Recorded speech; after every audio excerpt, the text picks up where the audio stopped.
question is Mephisto showing up in Agatha All Along?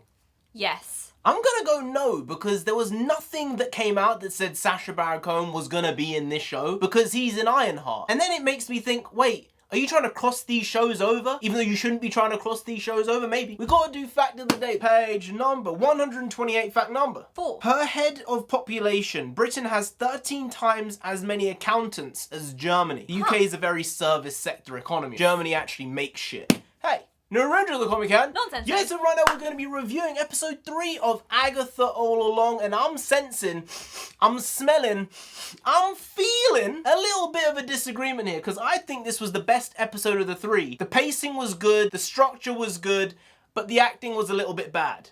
That's how I feel. I disagree. You know what? This is one of the biggest disagreements I think we've had when it comes to film and TV. This 3rd episode was worse than the 2nd episode. I thought this flowed way better than what the 2nd one did, and is leaps and bounds above what that 1st one was, because the 1st one almost made me turn off. I almost said, I'm not watching this show. But this one, to me, felt like it knew what it was doing. Even though sometimes the acting was fluff and people were delivering their lines very poorly, I liked what they were doing with the show. And the fact it felt a little bit Only Murders in the Building-esque, and the idea that the time scale was relative to the episode as well. They put a timer on for 30 minutes in the show, so by the time it ended, it felt like there was some impetus for what was happening, and there was a ticking time bomb, because there was literally a ticking time bomb. I give you. The Only Murders in the Building pull is very apt. This episode felt boring because it was really obvious what was going to happen. Spoiler, when they realised they'd been poisoned and they said, oh, hand tremors and hallucination, there was no need to say these are the side effects. It would have been far more interesting for us to see the side effects happening and go, wait, what's happening to them? What's going on? Is that person real?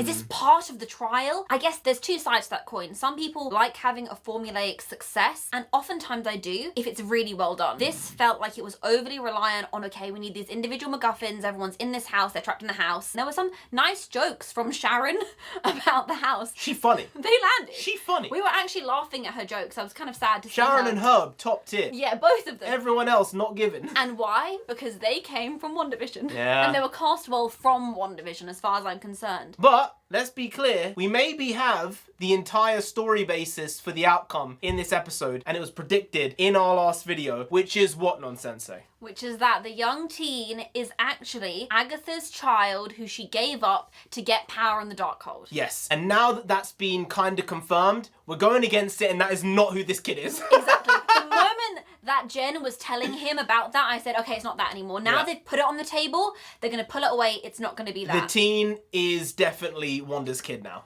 I agree. Yep. I agree. Agatha thinks it might be her kid. Exactly. And is she going to have the opportunity to train that kid? Well, I think there's going to be a moment later on in the series, and there's going to be a chance for her to take his powers and or get rid of him. Mm-hmm.